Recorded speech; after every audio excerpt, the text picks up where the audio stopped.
Good morning, everyone. Today I am here to discuss with you the topic of chapter Sciences Sample Method, and our topic is methods of sampling. There are two types of different methods which sampling includes. First one is the random sampling portion. Now we are discussing about the non-random sampling portion. So these all methods are methods of non-random sampling.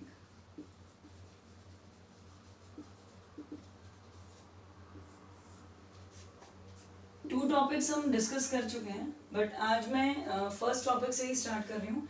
In to topics का हम revision करेंगे and after that हम three topics को discuss करेंगे. So let us start that topic with purposive sampling. Purposive sampling से हम इसे start करते हैं. रैंडम एंड नॉन रैंडम का डिफरेंस मैं बता चुकी हूँ आपको. नॉन रैंडम सैम्पलिंग में वो सभी मेथड्स आपके आते हैं जहाँ पे सभी आइटम्स के चूज होने के चांसेस अनइक्वल होते हैं. प्रोबेबिलिटी जो है वो अनइक्वल होती है.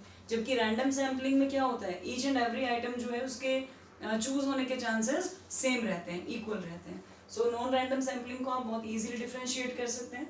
अब जो भी हम मेथड्स पढ़ रहे हैं वो सभी नॉन रैंडम सैम्पलिंग का पोर्शन है. सबसे पहले हम रिवीजन पार्ट लेते हैं अपना. फर्स्ट मेथड हमारा आता है रिवीजन में पर्पसिव सैम्पलिंग. पर्पस का मीनिंग क्या होता है? आपका मोटिव. आप किसी भी वर्क को कर रहे हो तो आपका उसके लिए कोई ना कोई मोटिव है. फॉर एग्जाम्पल गवर्नमेंट अगर सेंसस सर्वे करती है, एक कॉमन एग्जाम्पल मैं ले रही हूँ, वैसे ये सेंसस मेथड से बिलोंग करता है. सेंसस सर्वे गवर्नमेंट करती है तो गवर्नमेंट का उसके पीछे एक मोटिव है. क्या मोटिव है? कि गवर्नमेंट को पॉपुलेशन काउंट करनी है. गवर्नमेंट का मोटिव क्या है सेंसस सर्वेस करवाने का? पॉपुलेशन को काउंट करना. उसके बाद पॉपुलेशन का इंक्रीज और डिक्रीज रेशो मेजर करना और उसके अकॉर्डिंग फर्दर कुछ पॉलिसीज और प्रोग्राम्स मेंटेन करना जो इकोनॉमी के डेवलपमेंट के लिए रिक्वायर्ड है. इट मींस कोई भी वर्क जब हम करते हैं तो उसके पीछे कोई ना कोई मोटिव होता है. आप उसी मोटिव के लिए उस काम को पूरा करते हो. जैसे सेंसस सर्वे में मोटिव क्या है? पॉपुलेशन काउंट करना. सो आप उसी के लिए काम करेंगे.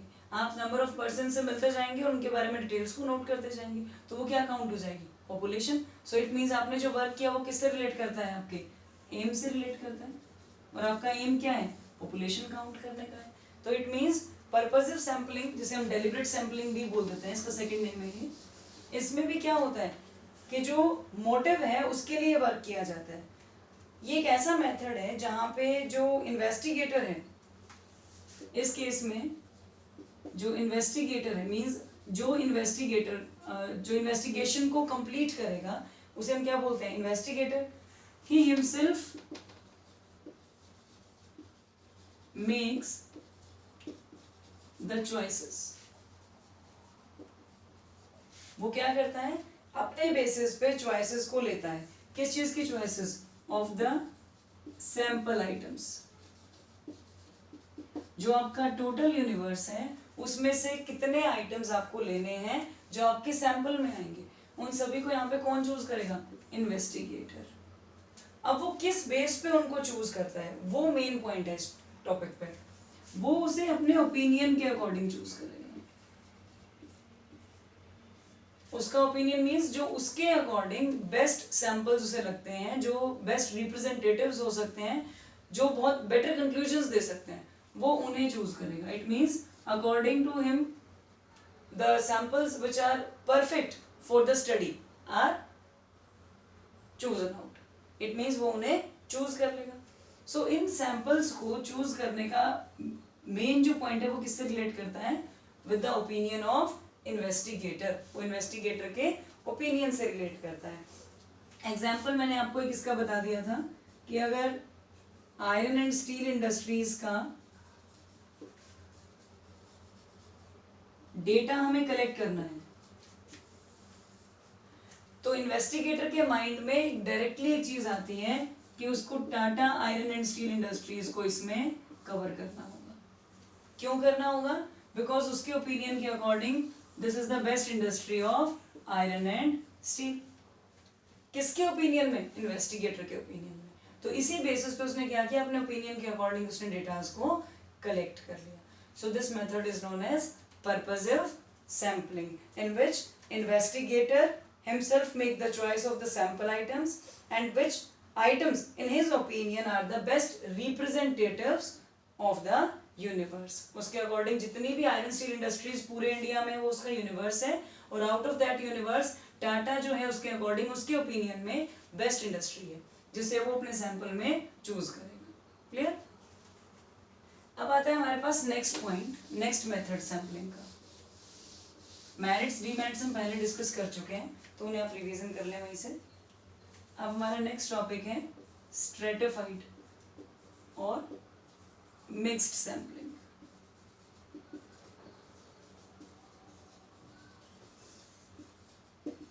दोनों नेम्स को हम डिफरेंटली पढ़ेंगे, मीनिंग एक जैसा ही है, बट इनका हम अलग अलग एक बार समझ लेते हैं इनको कैसे हम डिवाइड कर रहे हैं, क्यों स्ट्रेटिफाइड बोल रहे हैं, किस लिए हम इसे मिक्स्ड सैम्पलिंग में नेम दे रहे हैं.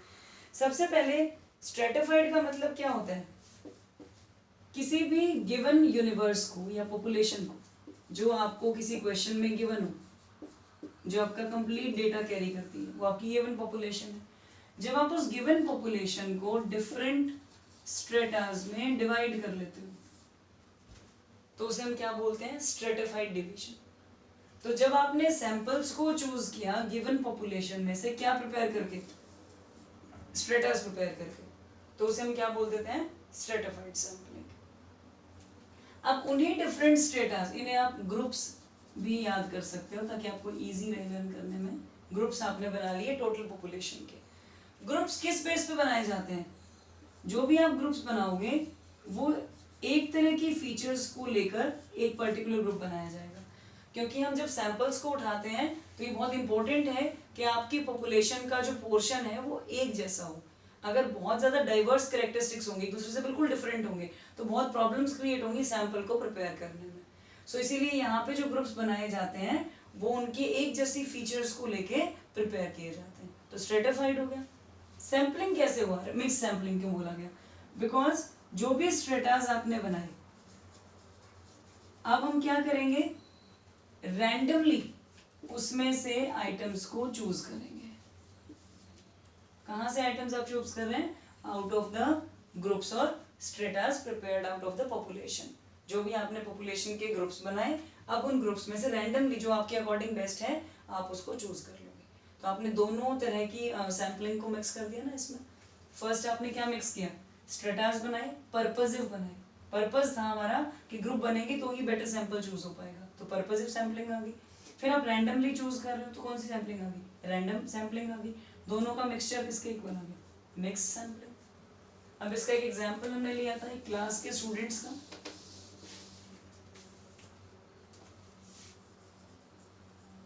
क्लास 11th में टोटल 50 स्टूडेंट्स आपके पास हैं. So now out of these 50 students you have to take a sample of 5 students. आपको एक सैंपल चूज करना है 5 स्टूडेंट्स का.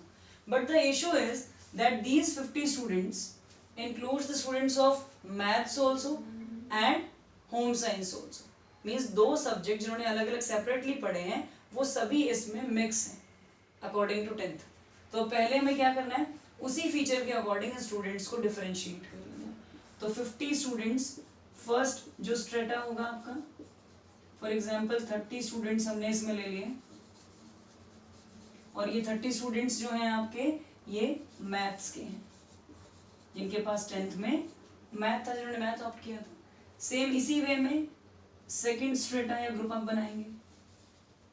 अब वो जो सेकंड स्ट्रेटा आपका होगा उसमें आपके रिमेनिंग 20 स्टूडेंट्स हो गए. अब ये रिमेनिंग 20 स्टूडेंट्स आपके होम साइंस के हैं जिन्होंने 10th में होम साइंस ऑप्ट किया था. तो आपने अभी क्या किया, सब्जेक्ट को एज अ फीचर लेकर उस टोटल पॉपुलेशन के 2 डिविजन्स कर दिए, 2 ग्रुप बना दिए. जब तक ये ग्रुप्स आपके बने हैं तो ये सैम्पलिंग आपकी कौन सी सैम्पलिंग है, purposive.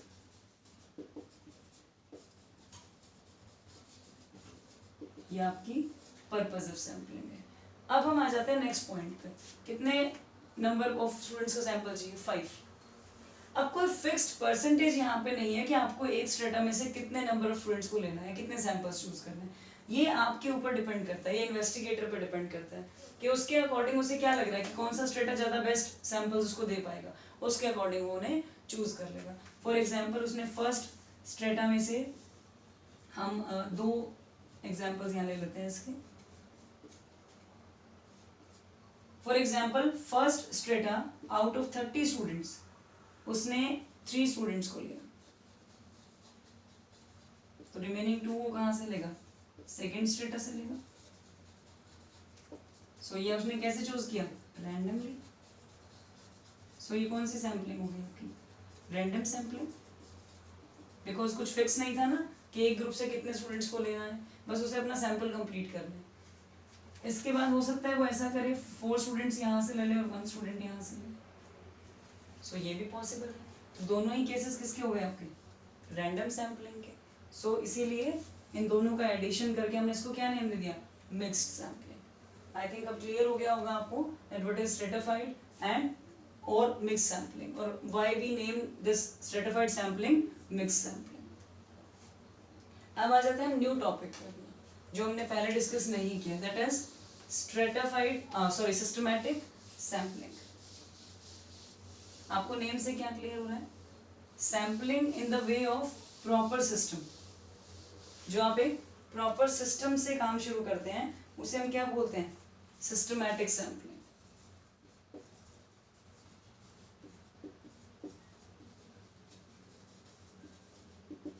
systematic sampling.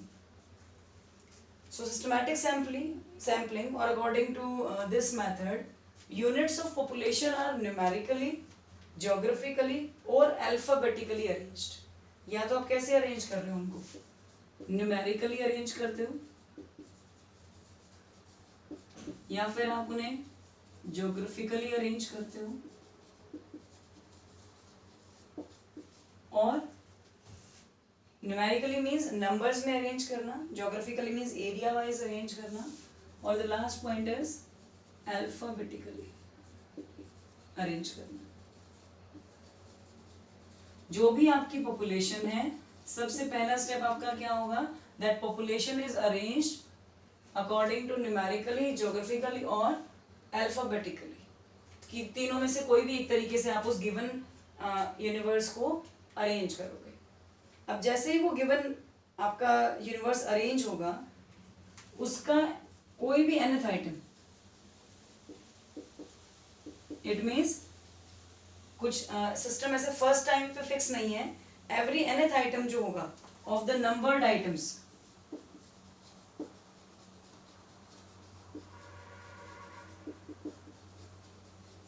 every nth item of the numbered items is selected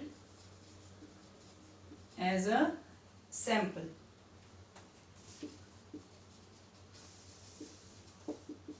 अब आपको क्या करना है, एग्जाम्पल से आपको और भी क्लियर हो जाएगा ये। सबसे पहले हमने उसको अरेंज कर लिया ज्योग्राफिकली, न्यूमेरिकली या अल्फाबेटिकली, जो उस क्वेश्चन के अकॉर्डिंग या गिवन पॉपुलेशन के अकॉर्डिंग पॉसिबल है। After that every nth item of the numbered items, means जो भी आपने नंबरिंग दी, जो आपने उसका फिक्स अरेंजमेंट किया, उस अरेंजमेंट में से nth आइटम आपको चूज करना है और वही आपके सैंपल आइटम्स को प्रिपेयर करेगा।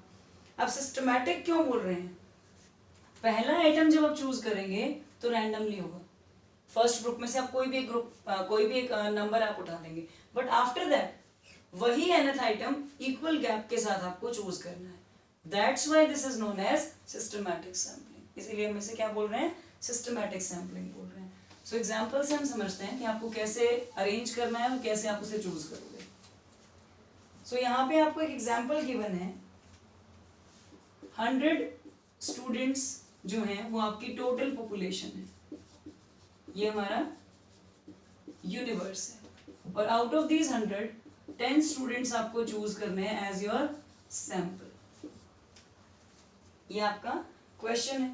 अब सबसे पहले हम क्या करें, there are numbers given, so the students would be numbered and systematically arranged. सबसे पहले इन्हें क्या करेंगे, हम नंबर प्रोवाइड करेंगे। हर एक स्टूडेंट को हम एक नंबर देंगे 1 2 3 like this numbered and then after that systematically arranged. Numerically क्या कर लिया जाएगा इस केस में, अरेंज, बिकॉज नंबर्स ही आपको गिवन है तो न्यूमेरिकली आप अरेंज कर ले। ज्योग्राफिकली हम कब यूज करते हैं, जब ज्योग्राफिकल एरियाज आपको गिवन हो, जगह आपको दी हुई है, सिटीज हैं, स्टेट्स हैं, इस तरीके से अरेंजमेंट हो। और अल्फाबेटिकली जब आपको नेम्स गिवन है कोई भी, तो अल्फाबेट के अकॉर्डिंग हम उन्हें प्रॉपरली अरेंज कर सकते हैं। बट यहाँ पे नंबर्स हैं तो ये नंबर पहले हम सभी स्टूडेंट्स को नंबर्स दें और फिर उन्हें सिस्टमैटिकली हम अरेंज कर दें। अब अरेंज करने के बाद हम क्या करेंगे, one item of the first 10 would be selected at random. For example हम 10 ग्रुप्स बनाते हैं, 1 to 10, then 11 to 20, 21 to 30, 31 to 40, like this. You have to complete it up to 100 because your total universe consists 100 students. So इसी वे में आप इसको continue करोगे up to 100.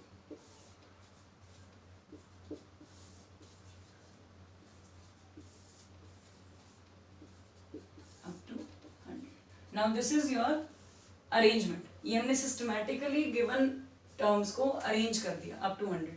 अब हमें क्या करना है, systematically arrange करने के बाद nth item को choose करना है। फर्स्ट ग्रुप में से जब आप nth item को choose करते हो तो कुछ given नहीं है, it means फर्स्ट जो choose होगा that is random, जो आपको सही लगता है। जब तक आपने choose नहीं किया सबके चांसेस इक्वल हैं। जैसे ही आप पिक कर लोगे तो नेक्स्ट ग्रुप से आपको same as it same gap के साथ उसे कंटिन्यू करना है। फॉर एग्जाम्पल हम फर्स्ट ग्रुप में से 5th आइटम को चूज कर लेते हैं। हमने फर्स्ट में से रैंडमली क्या चूज किया, 5th आइटम हमने चूज कर लिया। जैसे ही आपने फर्स्ट ग्रुप का 5th आइटम चूज किया तो उससे आपको अभी ये क्लियर हो गया कि बाकी सभी में से आपको क्या चूज करना है। अब एक सिस्टमैटिक मैनर में हम इसे रन करेंगे।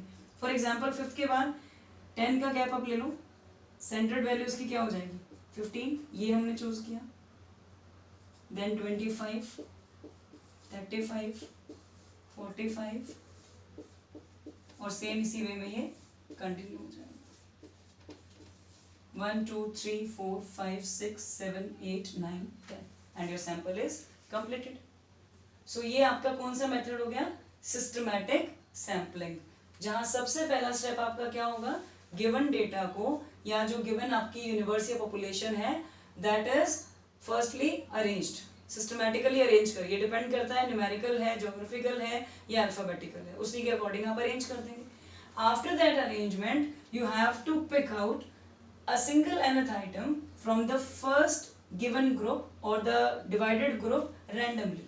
पहले में से रैंडमली चूज कर लो जो भी आपको लगता है। अगर आप यहाँ 6th लोगे तो 16 हो जाएगा, 26, 36 एंड कंटिन्यू। सो ये डिपेंड करता है आप पे कि आपने रैंडमली क्या चूज किया। जैसे ही आपने एक पॉइंट यहाँ चूज किया, अदर्स जो है वो उसके अकॉर्डिंग चूज किए जाएंगे। उसके बाद वो रैंडम नहीं होगा, सिस्टमैटिक वे में चलेगा। अब आप यहाँ पे ये नहीं कर सकते यहाँ 5th है तो हमने यहाँ पे 11th या 12th आइटम ले लिया, वो रॉन्ग हो जाएगा बिकॉज वो सिस्टमैटिक का पार्ट नहीं है। सो इस वे में आपको इसे कंटिन्यू करना है। अब ये जो मेथड है सैम्पलिंग का, ये एक शॉर्टकट मेथड है, हम कह सकते हैं रैंडम सैम्पलिंग का। This is shortcut method of random sampling. Because आपने क्या किया, रैंडम सैम्पलिंग की हेल्प से बहुत इजीली अपने सैंपल्स को चूज कर लिया, तो इसे हम शॉर्टकट मेथड बोल देते हैं। अब हम देखते हैं इसकी मेरिट्स एंड डीमेरिट्स।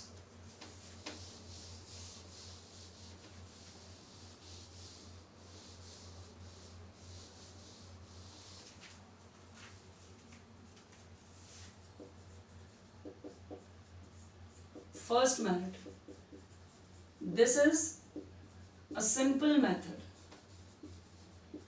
ये बहुत ही सिंपल सा मेथड है। गिवन डेटा को अरेंज किया, nth आइटम को फर्स्ट रैंडमली चूज करेंगे और बहुत इजीली हम अपना सैंपल जो है उसे इसमें डिटरमाइन कर सकते हैं।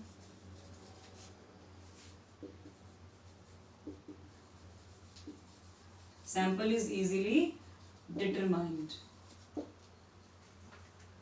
So this is very simple method. There is hardly any possibility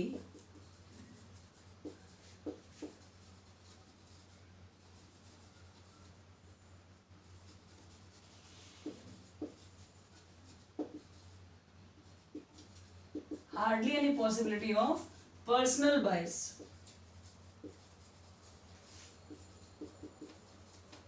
hardly हम यूज कर रहे हैं, हम ये नहीं कह रहे हैं कि पॉसिबिलिटी होती नहीं है। हार्डली क्यों यूज किया जा रहा है? बिकॉज जो फर्स्ट रैंडम नंबर आप चूज करेंगे हो सकता है उसमें ही आप बायस्ड हो जाए कि आने वाले ग्रुप्स में से हमें ये नंबर तो एग्जैक्टली चाहिए, तो उसके अकॉर्डिंग हो सकता है एक नंबर के लिए आप फर्स्ट में वही nth आइटम चूज करें। सो चांसेस हैं बट लेस चांसेस हैं, तो there is hardly any possibility of personal biasness in this method. So ये हमारी मेरिट्स हैं। बहुत ही सिंपल सा मेथड है, सैंपल बहुत इजीली डिटरमाइन हो जाएगा, कम चांसेस हैं पर्सनल बायसनेस के, तो रिलायबिलिटी ज्यादा रहती है, आप ज्यादा बेटर कंक्लूजन्स निकाल सकते हो।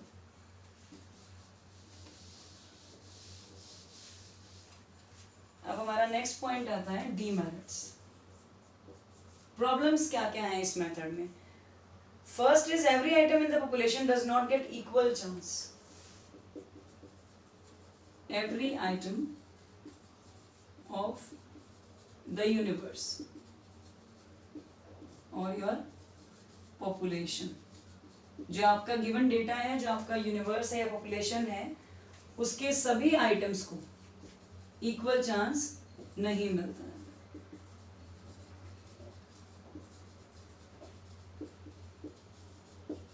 Of being selected means equal chances मिलने के चांस यहाँ पे कम होते हैं, बिकॉज जो फर्स्ट आइटम आपका है that is selected on the basis of random sampling, तो उसके बाद जो भी आप चूज करेंगे इक्वल चांसेस अब नहीं है। फर्स्ट में रैंडम था आपके पास, सबको इक्वल चांस थे, but after that there is no chance, because अब एक सिस्टमैटिक मैनर स्टार्ट हो जाएगा उसके अकॉर्डिंग, जो आपको एग्जैक्टली वही पॉइंट्स चूज करने होंगे, तो सबको इक्वल चांसेस नहीं मिलते हैं।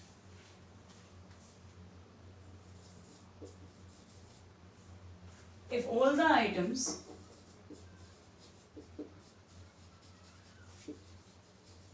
are homogeneous, homogeneous means same, जब सभी आइटम्स एक जैसे होंगे तो उस केस में ये मेथड कोई ज्यादा हेल्प आपको प्रोवाइड नहीं करा सकता है। So this method of sampling is of no use.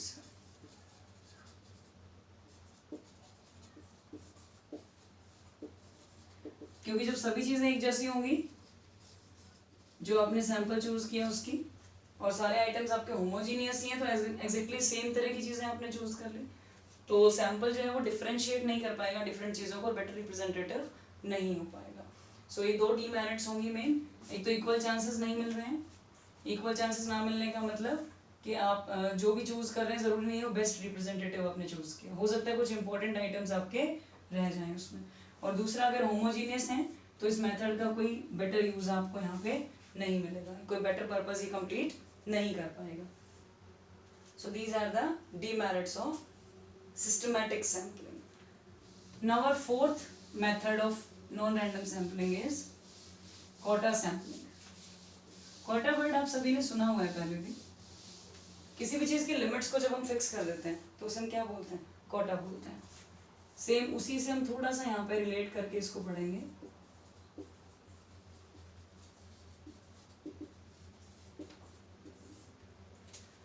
Kota sampling जो है, इस केस में सबसे पहला काम क्या होता है? Population is divided into different groups. जो भी आपको पॉपुलेशन गिवन है, the population is divided into different groups. अगर हम यहीं तक पढ़ते हैं तो किससे रिलेट करता है? हमारे सेकंड मेथड से रिलेट करता है। स्ट्रेटिफाइड में भी हमने क्या किया था? डिफरेंट ग्रुप्स बनाए थे, या फिर यहाँ पे हम क्लासेस भी बोल सकते हैं ऑफ डिफरेंट कैरेक्टरिस्टिक्स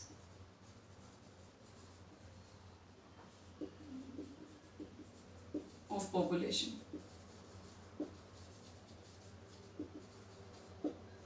सबसे पहले गिवन पॉपुलेशन को आप डिफरेंट ग्रुप्स में डिवाइड करेंगे according to the characteristics of the population. But जो डिफरेंस आपका होगा स्ट्रेटिफाइड में और इसमें, that difference is that some percentage, यहाँ पे कुछ परसेंटेज जो है डिफरेंट ग्रुप्स की वो फिक्स होगी।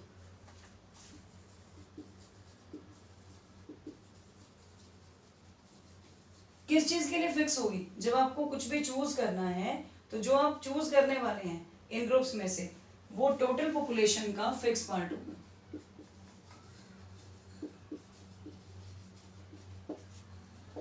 Is fixed.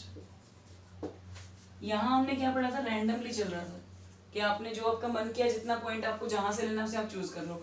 बट इस केस में जितने भी ग्रुप्स आपने डिवाइड किए, हर ग्रुप से एक लिमिटेड परसेंटेज तो फिक्स होगा ही होगा कि इतना तो आपको मिनिमम लेना ही पड़ेगा। फॉर एग्जाम्पल, अगर हमने 100 के 2 ग्रुप्स बनाए हैं 50-50, ये हमारा बी ग्रुप है और ये ए ग्रुप है, तो उस केस में आप क्या कर रहे थे? स्टेटस बने यहां तक इक्वल है। चेंज क्या है? इसके बाद आप रैंडमली चूज कर रहे थे कि 10 का आइटम चाहिए तो 5 और 5 भी ले सकते हो, 9 और 1 भी ले सकते हो, उसमें रैंडमली था। बट इस केस में क्या होगा? एक मिनिमम परसेंटेज तो फिक्स होगी कि कम से कम 3 तो दोनों ग्रुप्स में से होने ही चाहिए। तो ये क्या है? फिक्स कर दिया। इसीलिए हम इसे क्या बोल रहे हैं? Quota sampling. आपने एक क्वाटा फिक्स कर दिया कि इतना लिमिटेड तो हर ग्रुप से आपको चूज करना ही होगा। सो इन दिस केस जो सैंपल आइटम्स हैं वो फिक्स होंगे कि ईच ग्रुप से आपको कितने सेलेक्ट करने हैं। Now the investigator select the fix number of items from each group to frame the sample. और इसी के वे में उसे अपना सैंपल चूज करना होगा, उतने मिनिमम नंबर ऑफ आइटम्स उसको एक ग्रुप से उठाने होंगे। क्लियर? तो आप इसे डिफरेंशिएट कर देंगे बहुत इजीली। क्वार्टर सैंपलिंग जो स्ट्रेटिफाइड से डिफरेंट है बिकॉज यहाँ रैंडम नहीं होता है, यहाँ पे फिक्स नंबर है, तो क्वार्टर्स फिक्स होते हैं। अब यहाँ पे सेपरेटली आपको गिवन नहीं है मेरिट्स एंड डीमेरिट्स, बट हम इसको थोड़ा सा रिलेट कर सकते हैं इस टॉपिक को स्टडी करने के बाद कि इसकी मेरिट्स क्या बनेंगी। सबसे पहला इसका मेरिट क्या होगा? This method is not very expensive.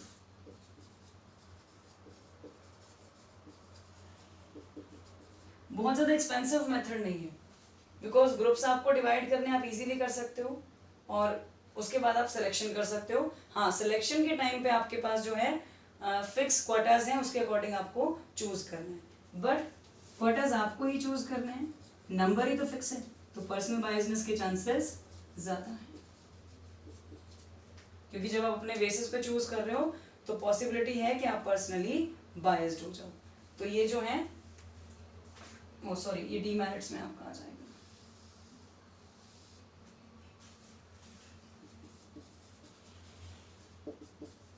Personal biasness आपका डीमेरिट का पॉइंट है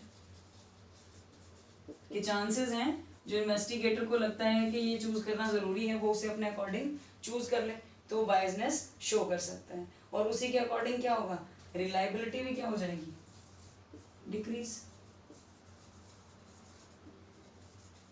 लेस रिलायबल। जितना ज्यादा बायसनेस इंक्रीज होती जाएगी उतना ही आप उस पर ट्रस्ट कम कर पाओगे, तो क्या हो जाएगा? लेस रिलायबल हो जाएगा। तो ये इसके मेरिट्स एंड डीमेरिट्स हैं। अब हमारे पास आता है हमारा last topic, convenience sampling. Convenience आपने वर्ड पहले भी सुना होगा। कन्वीनियंस का मतलब क्या होता है? जो आपको सही लग रहा है, कन्वीनियंट, इजी लगता है कि मेरे अकॉर्डिंग तो ये वे जो है सबसे ज्यादा इजी वे है इस वर्क को करने का, मीन्स कन्वीनियंट वे है। सो कन्वीनियंस सैंपलिंग में इन्वेस्टिगेटर भी यही प्लान करता है कि उसके लिए सबसे इजीएस्ट क्या है और उसी के अकॉर्डिंग वो क्या करता है? सैंपल को चूज करता है। So in this method sample is done by the investigator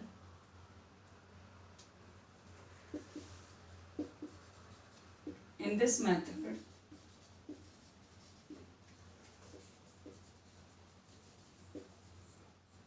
sampling is done by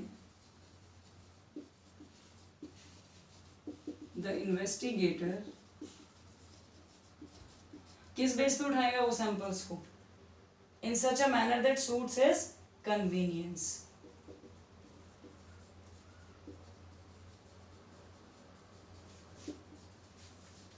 that suits his convenience। जो उसको लगता है उसके लिए इजीएस्ट तरीका है वो उसके अकॉर्डिंग अपने सैंपल्स को चूज कर लेगा। तो इस केस में सैंपलिंग कैसे होगी? It is done with the manner of convenience, easiest way में वो चूज करेगा। फॉर एग्जाम्पल एक सैंपल हमें चूज करना है टीचर्स का। इन्वेस्टिगेटर को टीचर्स के बारे में डिटेल्स कलेक्ट करनी है। तो कौन सा सैम्पलिंग मेथड वो यूज कर सकता है?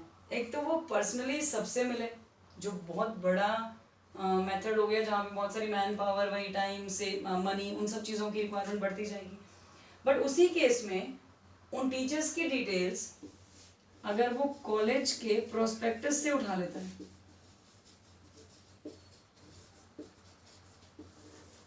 अगर वो कॉलेज प्रोस्पेक्टस को यूज करता है उनकी डिटेल्स को उठाने के लिए, तो बहुत ही इजीली वो उन सबकी डिटेल्स वहां से ले सकता है। उनकी एजुकेशन, उनके नेम्स, उनका एड्रेस, उनका एक्सपीरियंस, वो सारी डिटेल्स उसको कहाँ मिल जाएंगी? प्रोस्पेक्टस में।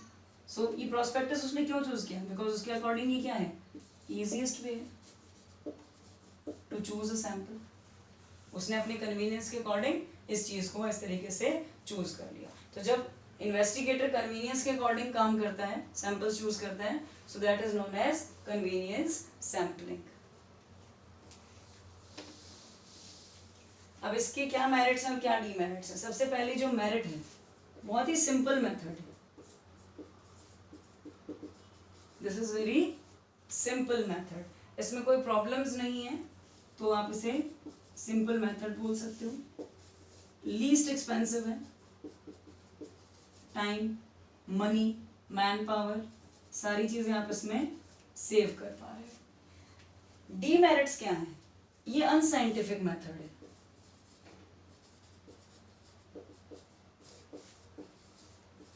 आपने कोई साइंटिफिक मैनर यूज नहीं किया इसके लिए, आपने अनसाइंटिफिकली जो आपको बेस्ट लगा उसको उठा के आपने चूज कर लिया।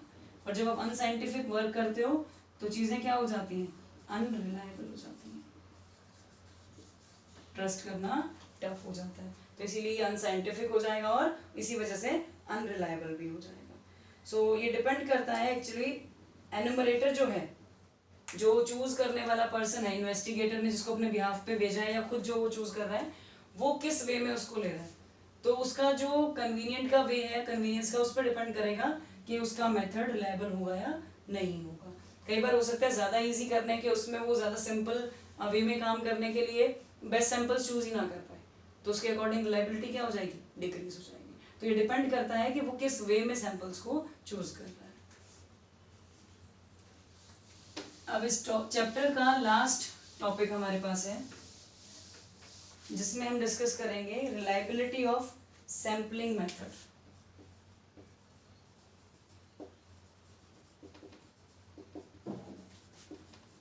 Reliability of sampling method.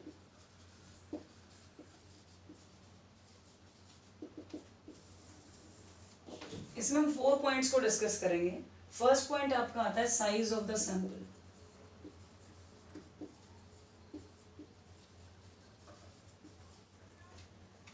Size of the sample, अगर साइज जो है सैंपल का वो बहुत ज्यादा स्मॉल है, सो उस केस में पॉपुलेशन को सैंपल बेटर रिप्रेजेंट नहीं कर सकता।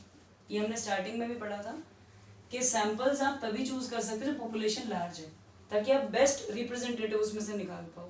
बट अगर पॉपुलेशन ही बहुत कम है तो उसमें से पॉसिबल नहीं है कि आप बेस्ट रिप्रेजेंटेशन शो कर सको। तो साइज ऑफ सैंपल अगर स्मॉल होगा तो उस केस में आपके पास जो रिप्रेजेंटेशन होगा वो बेटर नहीं होगा, और अगर ऐसा होता है it means it lacks reliability. जितना ज्यादा प्रॉब्लम्स आपके सैंपल में आएंगे उतना रिलायबल वो कम होता जाएगा। नेक्स्ट, रिलायबिलिटी किस पर डिपेंड करती है? आपके मेथड ऑफ सैंपलिंग।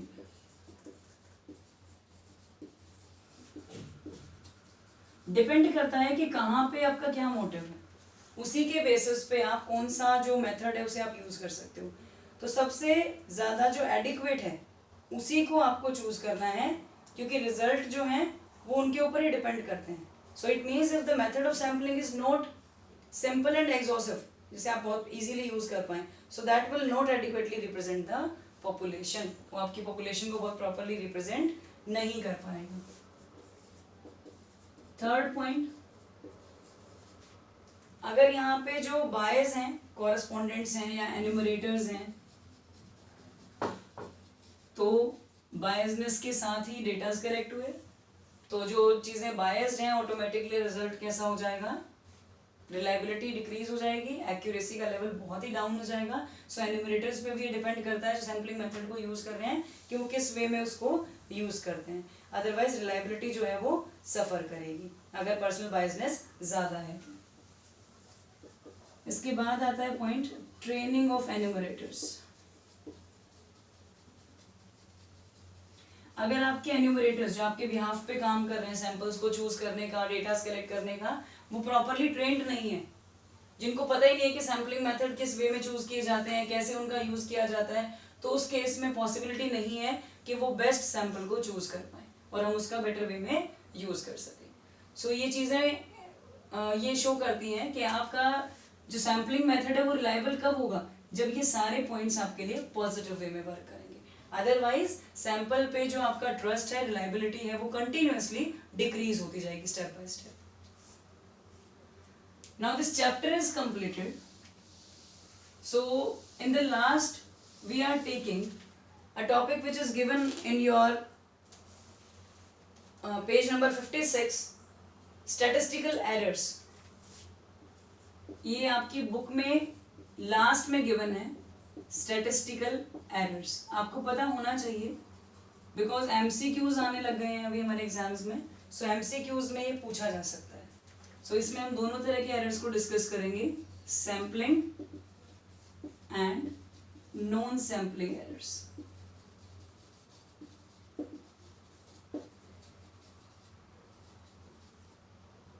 बिकॉज हमने दो मेथड्स डिस्कस किए हैं तो उसके अकॉर्डिंग एरर्स भी कैसे होंगे, दोनों तरीके से बिलोंग करेंगे।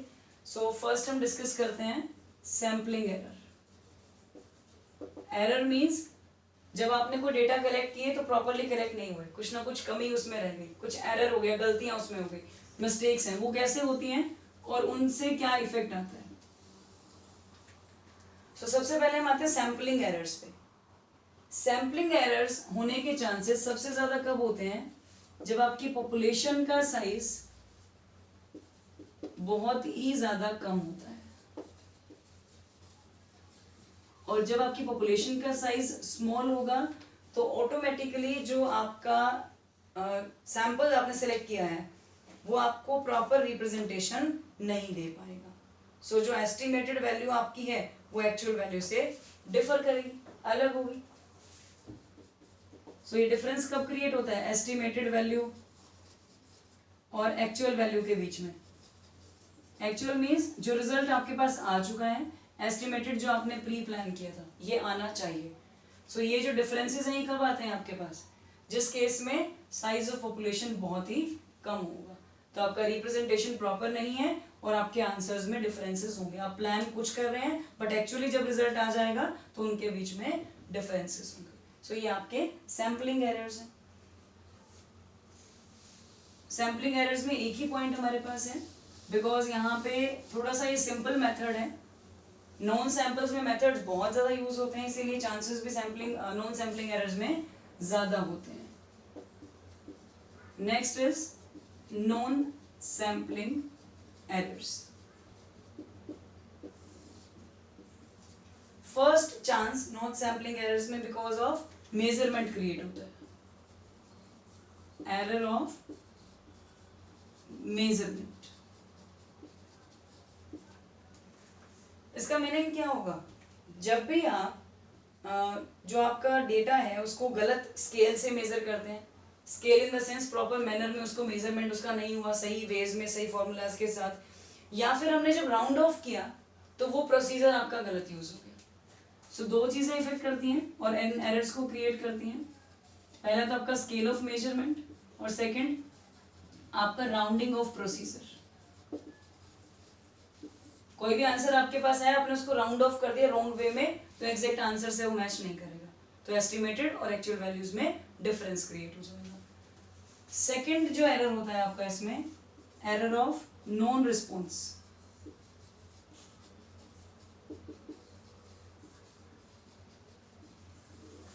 जो आपके रिस्पोंडेंट्स हैं जिनसे आपको इंफॉर्मेशन इकट्ठा करनी है, उन्होंने आपको रिस्पॉन्ड ही नहीं किया तो भी एरर्स क्रिएट हो गए।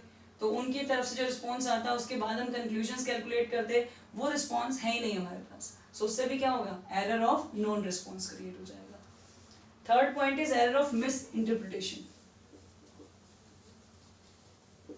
Error of miss interpretation. It means कि जो भी आपके पास क्वेश्चंस हैं क्वेश्चनेयर में, रिस्पोंडेंट उनको समझ ही नहीं पा रहा है, उसको क्लैरिफाई नहीं कर पाए, हम नहीं बता पाए, या वो समझ नहीं पाया कि हम उसे क्या समझाना चाह रहे हैं, क्या पूछना चाह रहे हैं। तो जब वो इंटरप्रेट ही नहीं कर पाएगा तो वो रिस्पॉन्ड भी नहीं कर पाएगा, या वो रॉन्ग इंटरप्रेट करेगा तो उसके आंसर्स भी उसके अकॉर्डिंग रॉन्ग हो जाएंगे। तो ये थर्ड टाइप के एरर्स हैं। इसके बाद हमारे पास एरर्स आते हैं इन डाटा एक्विजिशन।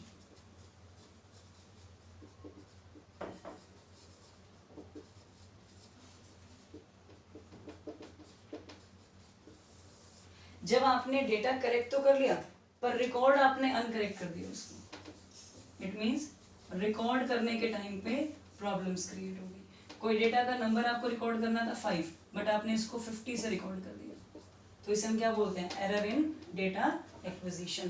कलेक्टेड इंफॉर्मेशन को रॉन्ग वे में रिकॉर्ड कर लेना। लास्ट हमारे पास आता है एरर ऑफ सैम्पलिंग बायस।